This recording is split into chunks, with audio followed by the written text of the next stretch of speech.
You're watching the Reb Zone Sports Show on Fox 5.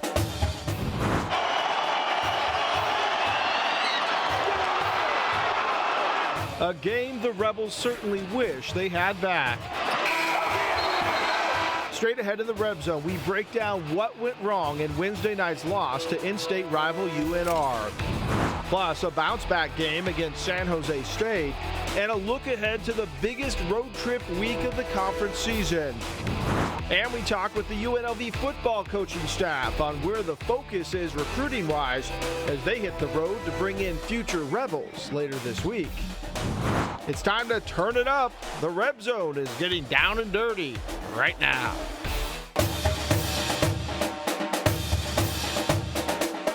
This is the Fox 5 Reb Zone Sports Show, presented by Born and Raised, the official home of the Rebels on the road, and by Cox Communications. Good evening. Welcome inside the Reb Zone. Thanks for joining us. Kevin Bollinger alongside UNLV Running Rebels head coach Dave Rice. And Coach, even with the win on Saturday, still a bitter taste in everyone's mouth after Wednesday night's loss. No doubt. We didn't get it done. We were not tough enough. We didn't make enough plays. Tried to fight our way back. Got a lead. Couldn't hold it. Very disappointing loss for us. But a good bounce back on Saturday against San Jose. Let's start breaking down the UNR game. We begin the week with Wednesday night's loss, and it was a devastating one to Nevada.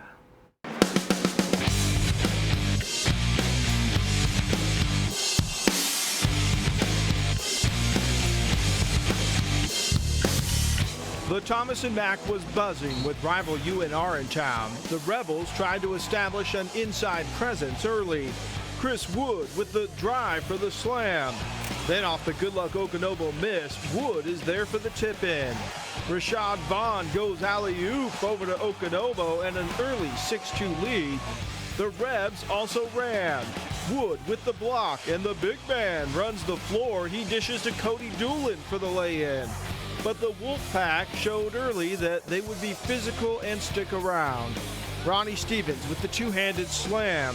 Then Stevens again with the inside bucket to give UNR the lead. Dwayne Morgan answered the hoop and the harm. Vaughn goes for the finger roll, high off the glass for the bucket. UNLV, though, had problems rebounding. UNR getting lots of second chance points, leading to easy buckets like this one from Robin Misa. Both teams traded threes late in the first half. Eric Cooper drains one, followed by a triple from Rashad Vaughn, and then Cooper answers right back. With just over a minute to go, Okonobo feeds Wood for the stuff, but the Rebels were down 35-30 at the half. UNLV seemed to have more energy to start the second half.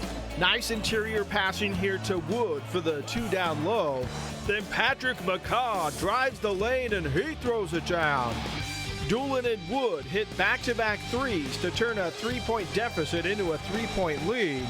The Wolfpack wouldn't go away. Another offensive rebound and putback, this one by A.J. West. Then Tyron Criswell pops a three. We were headed down the stretch in a tight one. Under 90 seconds to go, Vaughn hits the triple to give UNLV a two-point lead, but Cooper comes right back for a three of his own to give the lead back to Reno. 13.6 seconds left. Vaughn goes to the line with UNLV down two and hits both free throws. UNR races up the court, and Marquise Coleman hits the jumper. A last-second desperation shot by Vaughn won't go, and UNR comes into Las Vegas and stuns the Rebels 64-62. The stat line is not pretty. UNLV shoots just 34%, gives up 22 offensive rebounds and 19 second chance points to a team with an above 300 RPI. It's a stinger, and the mood afterwards was quiet. We got beat up on the glass a little bit out there. I think that was pretty obvious, and we just got to do a better job. I mean, we keep saying it, but, we got to get in there and really just rebound the basketball better. I don't know what we held them to field goal percentage-wise, but I thought we probably did a good job on the first shots, but they were really caving us in down there around the basket, and like Coach said, you just got to get tougher. We got to get those rebounds if we're going to win that game. Let's start with the rebounding. 22 offensive rebounds, certainly not acceptable. And it looked like that UNLV was getting pushed around and manhandled by a much smaller team. We held them to 35% field goal percentage shooting, but yet gave up 22 offensive rebounds. Just unacceptable. And it's not just our big guys. A.J. West for Reno got 10 of them. Our guards that got it in there. And it was something we had done a good job of. We'd out-rebounded Arizona in the win. We'd out-rebounded Wyoming. We'd out-rebounded Utah in 4 games in a row. And then Kansas, and then also against Reno, did not do a good enough job. You talked after the game in the news conference about the team needed to be tougher. Is toughness something that you can teach, or is it something that a player either has or doesn't have? I think a little bit of both, but we have to teach it, and a lot of it has to do with just being tougher, just making a team mindset that whatever I need to do as a member of the team is what I'm going to do. Dive on the floor, take a charge, huddle at a free throw, go get a rebound. That's all part of making winning plays. It seemed to me, and I know a lot of fans that I've talked to who were at the game on Wednesday, that the team came out a little sluggish. At what point was the red flag raised with you that this team wasn't maybe totally focused in on what needed to be done on Wednesday? 5 minutes after the Kansas game, I talked after the Kansas game in the locker room to our team, and I told them that there were a lot of good things in the Kansas game. We're not acceptable. We want to win every game. But I said our focus has to be the same for every conference game as it was when we beat Arizona, when we beat Temple, when we played Kansas. And that's one of the things with this group that we have to do a better job of. I think sometimes it's true of new groups, but again, we're not new anymore, and so we have to be ready for conference play every single game and have that kind of excitement. A lot of players hear coaches talk, and sometimes it goes in one ear and out the other. When it comes to that sort of stuff, I would assume that the coaching staff now has their attention in terms of every conference game. You're going to get people's best shot, and it's going to be a battle. No doubt, and that's respect for the tradition of our program and for what's been done before any of these players ever got here. And so we understand the challenge ahead, and I think that sometimes there's no greater teacher than experience. Well, it was a much better night on Saturday as the Rebels looked to rebound against San Jose State.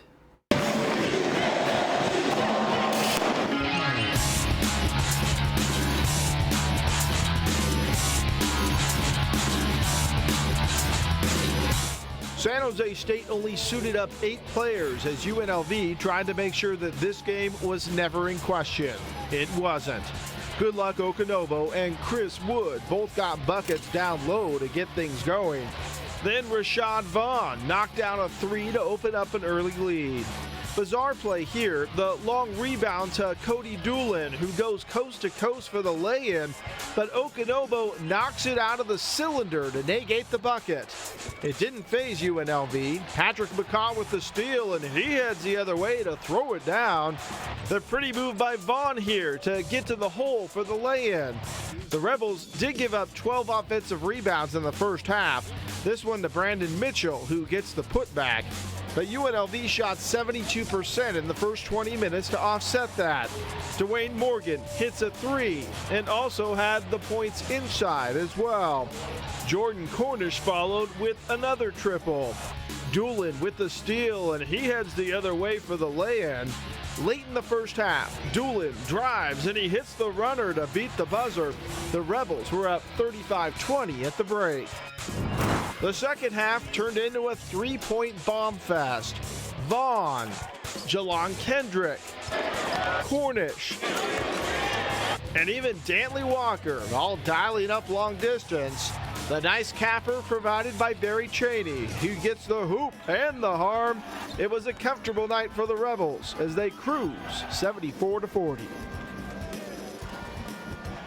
All right, so the Rebels took high percentage shots in the first half, and they made them. That's an extremely encouraging sign in terms of the way the offense ran. Well, I think the biggest thing is you play the game that's on your schedule. We were expected to win the game and win it going away, and we did. And so I thought our response was positive. I think we learned a valuable lesson from the Reno game. It was a terribly painful lesson for us to learn, but we came out and we brought it. I think it's positive momentum moving forward. Now, we don't want to beat a dead horse here, but the offensive rebounds in the first half, I believe San Jose State had 12, UNLV had none.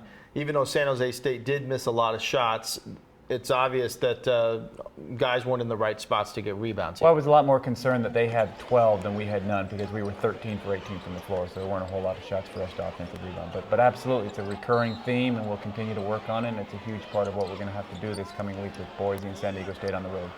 You were able to play the reserves in this game, which is key. No player on the UNLV roster played more than 29 minutes in that game. How important is that to get some rest, and keep the legs kind of fresh as you go into a tough 2-game road stretch this week? Well, I think it's been a grind for our guys. They've learned about what college is all about.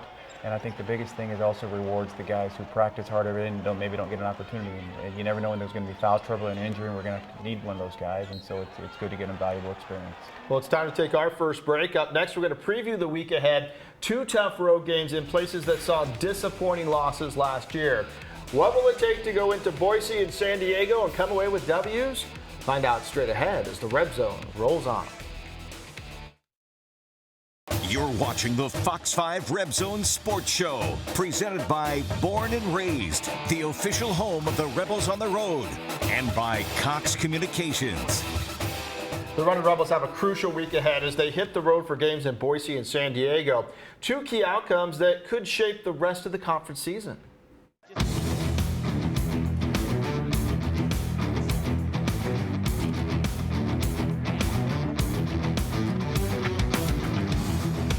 Tuesday night, the Rebels make a run for the border. A game at Taco Bell Arena in Boise to hook up with the Broncos. Last season, this game was the biggest heartbreaker of the year as DeVille Smith's apparent game winner at the buzzer was overturned on a replay, complete with a malfunctioning lighting system and Boise State head coach Leon Rice's reaction like he just won Wimbledon. But both of these teams are completely different than a year ago. We know about the Rebels roster changes, but Boise was expecting a senior-laden roster that was expected to make some noise. Instead, senior star Anthony Dremick had season-ending ankle surgery, which has weakened Boise's offensive attack. The Broncos still have Derek Marks, who's averaging more than 17 points a game and will be a key player to stop. Boise is only averaging 34 rebounds a game, and UNLV will have to win the battle of the boards and avoid giving up second chance points. On Saturday afternoon, UNLV heads into one of the toughest venues in the Mountain West, Viejas Arena, where the show will make things hostile and loud. San Diego State started as the team to beat in the Mountain West and may still be, but they've had some hiccups, including a loss at Fresno State. The Aztecs are certainly missing Dwayne Polee, who is still not cleared to play after collapsing during a game earlier this year. They have struggled to score, averaging just over 60 points a game. But San Diego State also is one of the best defensive teams in the country, limiting opponents to only 53 points a game, putting them in the top 5 in that category in the country. A win against SDSU begins and ends with stopping Winston Shepard, who has the ability to take a game over. History shows that games between the Rebels and Aztecs go down to the wire and are decided by slim margins, meaning poise, execution, and free throws will likely determine the outcome. Let's start with Boise State. This is a team that struggled with some injuries and inconsistency, but they are a dangerous team still. It's hard. They've got 5 guys on the floor most times that can all shoot the three-point shot. And so you worry about the penetration of Mark. You worry about Mikey Thompson, who of course played here in Las Vegas at Canyon Springs for Freddie Banks. But then the outside shooting is a factor as well. Tough place to play. The game will come right down the wire, I'm sure, but we're excited about the challenge and the opportunity. Are you going to check or have somebody on your staff check to make sure that the clock and the lights are all working during pregame? Yeah, that was interesting to say the least last year. But again, we expect a great opportunity up in Boise against the Broncos. San Diego on Saturday. It's a game that fans really look forward to, all the matchups between the two.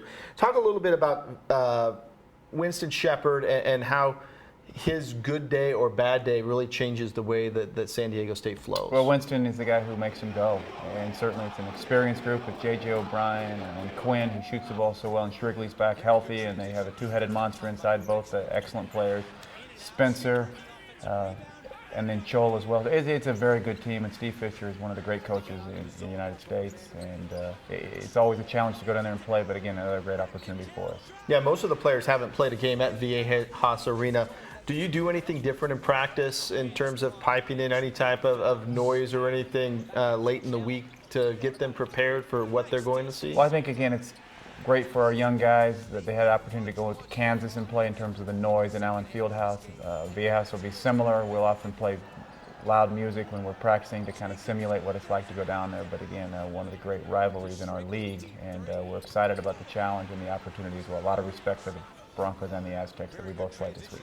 The goal is always to win the regular season conference championship. Safe to say that this is an important swing week in terms of your efforts to get right back in this thing? Critically important. And next game on our schedule is Boise. It's the most important game on the schedule because it's the next one. And then after that, it'll be San Diego State. But absolutely, one of 18 conference games. We're 3 down. We got 15 more to go. All right, Coach, we're going to step away from basketball in our next segment. Going to focus a little bit on the football team. Tony Sanchez and his staff are all in town. The process has begun to bring in recruits that will turn the program around. You'll hear from the staff on where the focus is, and that's in just 2 minutes. They can stay. You're watching the Fox 5 Reb Zone Sports Show, presented by Born and Raised, the official home of the Rebels on the Road, and by Cox Communications. Let's talk Rebel football, where new head coach Tony Sanchez has his staff in place and in town, ready to hit the recruiting trail. We had a chance to catch up and meet the staff this week to get a feel for where the focus will be in recruiting. Won't you join me in welcoming our new UNLV head football coach, Coach Tony Sanchez. The buzz is building for Rebel football. Tony Sanchez has his staff in place, and as promised, they have tons of Division I college experience. Offensive coordinator Barney Cotton comes from Nebraska, where he was the interim head coach for the Cornhuskers in the Holiday Bowl. He's hoping to bring some toughness, especially up front. Well, I hope more than anything else you'll see a physical offense. You know, we kind of got to evaluate our talent and see exactly, what fits. We don't want to stick any square pegs in round holes. But what we really want to get accomplished, we want to be a physical offense and, be able to exert our presence on the field. Defensive coordinator Kent Baer held the same job at Colorado of the Pac-12 for the last 2 years. His goal is to create a unit with speed that won't get burned in the backfield. I think we got some holes to fill in a lot of places, but the thing that I think is most glaring to me, we need more speed overall on defense. Sanchez and his staff didn't get together on campus for the first time until Monday.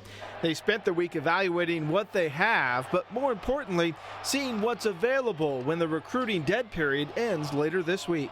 This extended dead period actually helped us because, we're all in the office. There's nobody out there, running around, visiting with kids that they've had a head start on. So it's given us a chance to get organized. And next Thursday when we hit the road, we've identified some kids we feel are real important to Rebel football, and we're going to go recruit them hard. Well, obviously we're behind right now, but we just got to hit it hard for 3 weeks. We got a great start. We got a number of guys already set up on visits. Now go out and put some faces. With the guys on film, meet their moms and dads, and get them in here and show them what UNLV is all about. Former coach Bobby Houck and his staff had already made contact with potential recruits, and some will still be in the Rebel sights.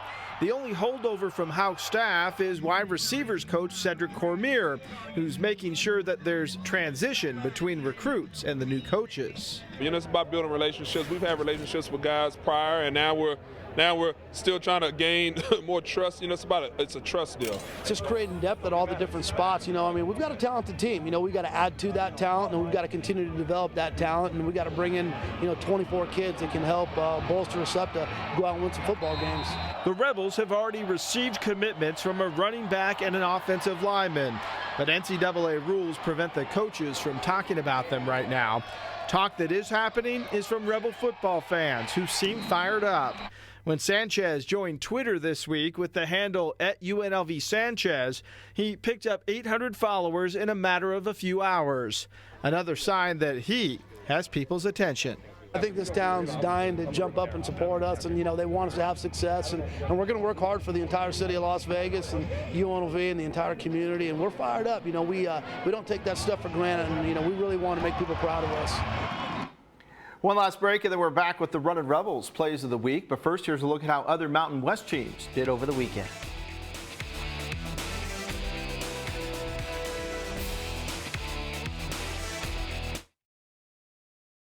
You're watching the Fox 5 Reb Zone Sports Show, presented by Born and Raised, the official home of the Rebels on the Road, and by Cox Communications. All right, before we go, I want to talk a little bit about Utah State head coach Stu Morrill, who announced that he's going to retire at the end of the season. You coached under him, and this is a loss for the Mountain West. This guy is a fantastic coach. No doubt. In between the time I was an assistant at UNLV and then 6 years at BYU, I coached for a year at Utah State for Stu Morrill and learned as much in that period of time as any other year that I've ever coached. I mean, he was fantastic, a tactician. It's a big loss. A great person as well. Well, the Rebels get them a couple of times here before the season, but I know the focus, Boise and San Diego State this week. Good luck. We'll be on the road with you. Looking forward to seeing the Runnin' Rebels in action on the road. Thank you so much for joining us inside the Reb Zone. We leave you tonight with the Runnin' Rebels Plays of the Week. Good night.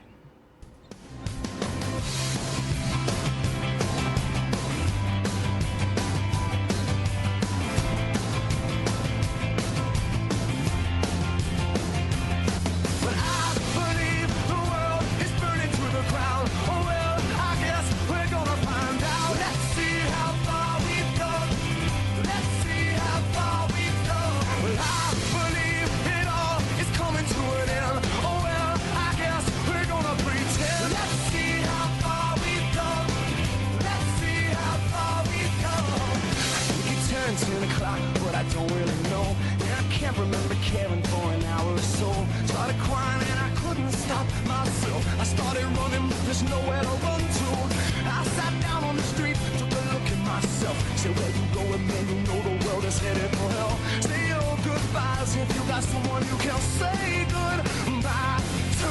I believe the world is burning to the ground. Oh well, I guess we're gonna find out. Let's see how far we've come right now. Let's see how far we've come. Well, I believe it all is coming to an end. Oh well, I guess we're gonna pretend. Let's see how far we've come. Oh yeah, let's see how far we've come. Let's see how far we've come. Let's see how far we've come. Let's see how far we've come. Let's see how far we've come. Fox 5's Reb Zone Sports Show was presented by Born and Raised, the official home of the Rebels on the road, and by Cox Communications.